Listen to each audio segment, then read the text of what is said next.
Hello, beautiful friends. Welcome back to 365 Days of Love and Miracles with A Course in Miracles. My name is Arlene Geres, and I am so glad that you are here. Please remember to listen right until the very end, because we have a special treat for you. And if you enjoyed today's video, please click like and subscribe down below, because this helps others to find us on YouTube. Today's lesson is lesson number 138. Heaven is the decision I must make. Heaven is right here, right now, wherever we are, but we must make this decision. The Course tells us that there actually is no decision to make, because the world of the ego is not real. It doesn't exist. It only exists in our imaginations. What does heaven mean to you? For some people, it's peace. For some people, it's joy. For some people, it's just walking in love all the time, being with other people that are loving all the time. I invite you to imagine this. You may want to write about it. And when you get that feeling of complete peace, joy, and happiness inside of you, realize that we can feel that anytime we choose. Heaven is deep inside of us. That's where God lives. And we can access that anytime we choose. Let's read today's lesson. Heaven is the decision I must make. In this world, heaven is a choice, because here we believe there are alternatives to choose from. We think that all things have an opposite, and what we want, we choose. If heaven exists, there must be hell as well, for contradiction is the way we make what we perceive and what we think is real. Let's talk about it. Heaven is the only place that is real. We make up hell in our minds. I love what Marianne Williamson says. One day, she maybe was reading this very lesson. She realized that hell was in her mind, and then she went, oh my goodness, that's the worst place that it could be. Hell is not a place. It does not exist. In our ego way of thinking, we see opposites, black and white, up and down, heaven and hell. This is the world of duality. A Course in Miracles is a world of non-duality. There is only peace. There is only happiness. There is only heaven. There is only God. The rest does not exist anywhere except in our own imagination. Yeah. Let's read on. Creation knows no opposite, but here is opposition part of being real.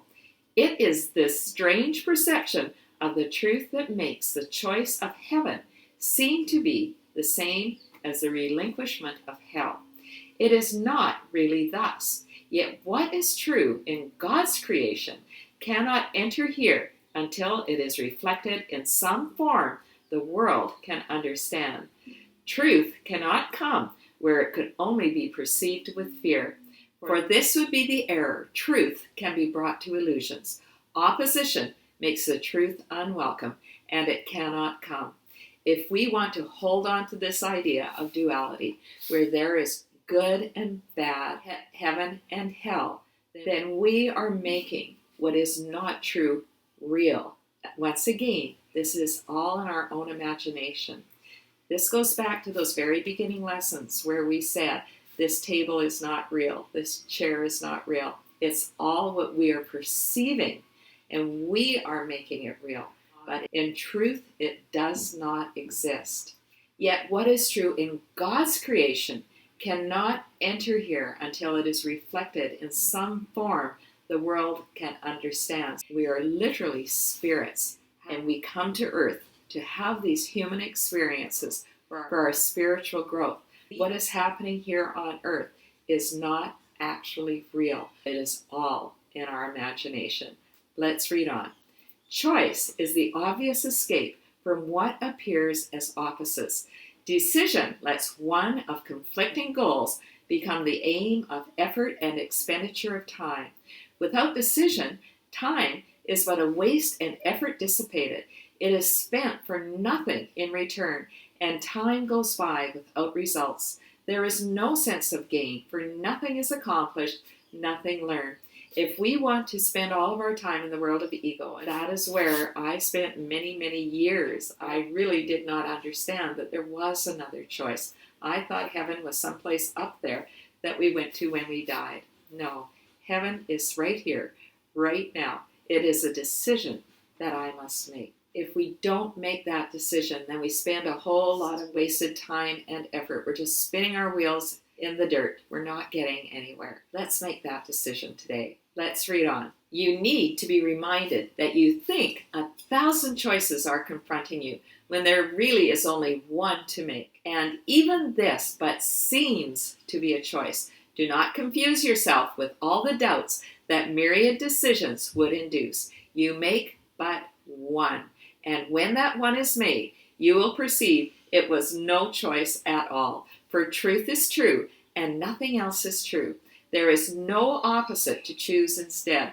There is no contradiction to the truth. Let's talk about it. When we're walking in the world of the ego, and we're presented with this choice to move from hell to heaven, then we think that this is a choice. Fine. We make that choice. We move to heaven, and now we have a different vantage point from which to look. And when we are literally walking with God, we're accepting that we are one with God and all of creation. We look back from this vantage point. We recognize that hell does not exist at all. Isn't that awesome?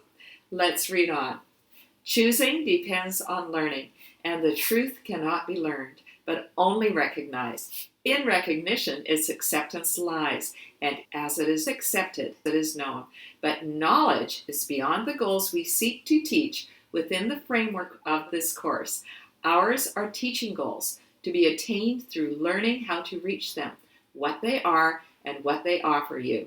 Decisions are the outcome of your learning, for they rest on what you have accepted as the truth of what you are and what your needs must be. Let's talk about it. God does not need to learn.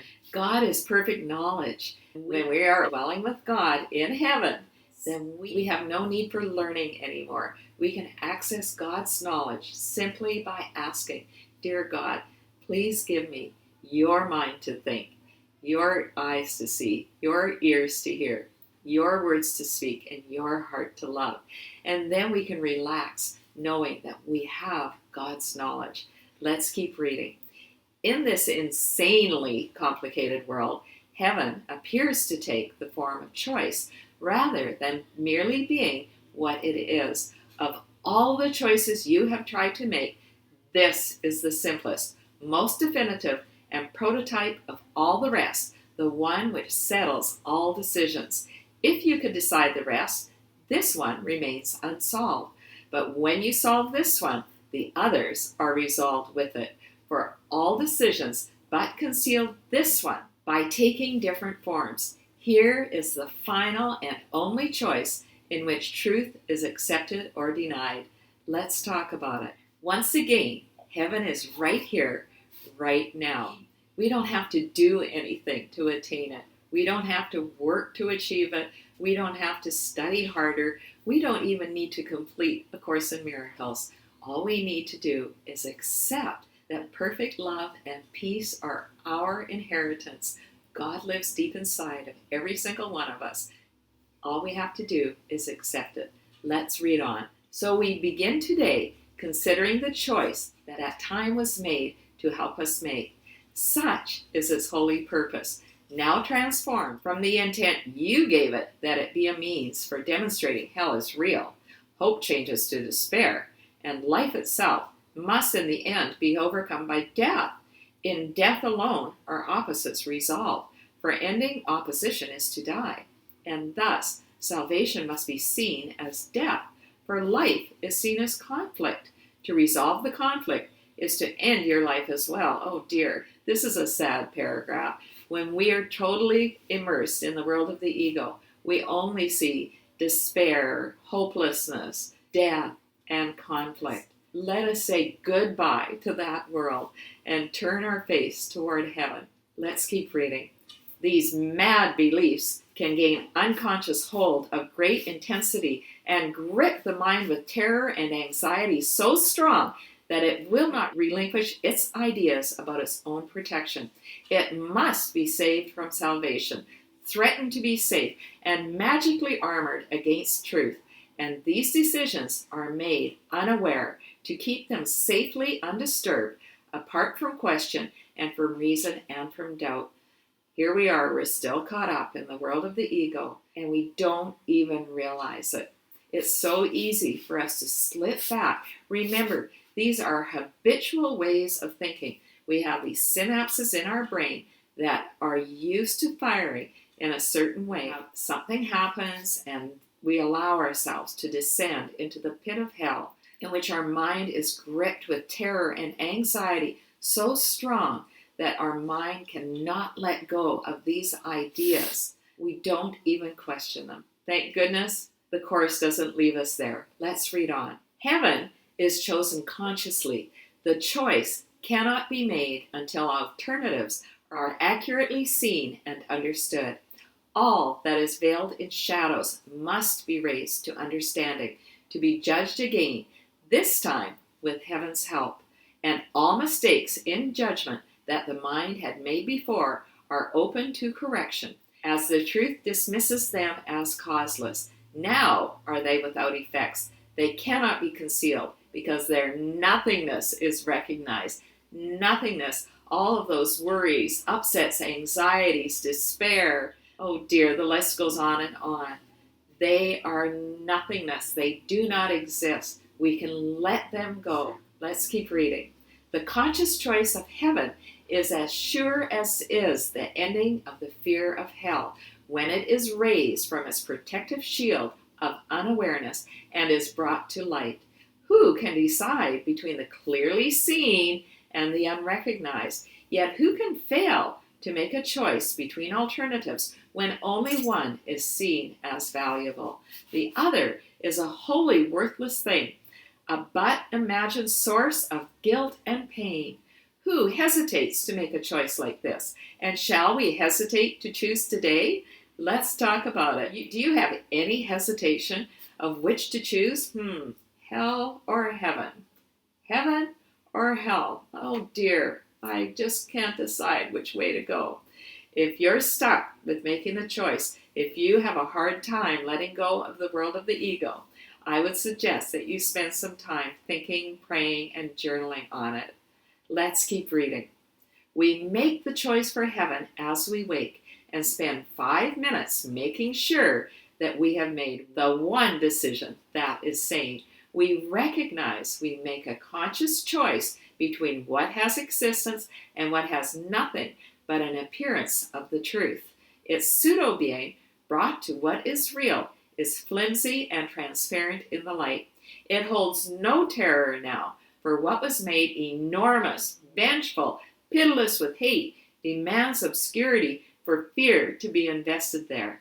Now it is recognized as but a foolish, trivial mistake. Let's talk about it. The Course is trying to bring our subconscious fears to the surface, where we can recognize that they are trivial mistakes and that we don't need to hold on to them anymore. When we do this, it holds no terror now.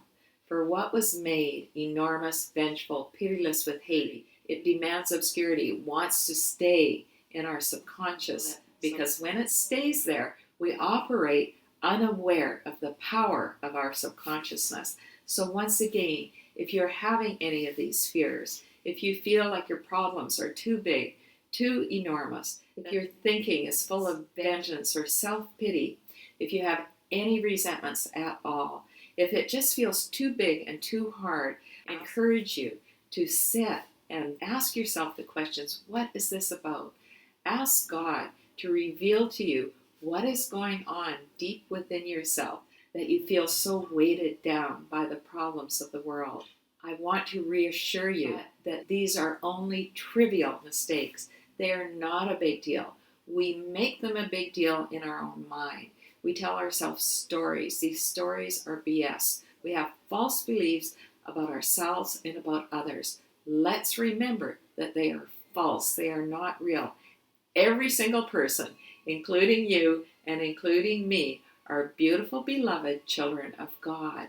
We can choose to walk in God's light every day, all day. This lesson is encouraging us to make that choice every second of every day. Let's finish the reading. Before we close our eyes and sleep tonight, we reaffirm the choice that we have made each hour in between. And now we give the last 5 minutes of our waking day to the decision with which we awoke.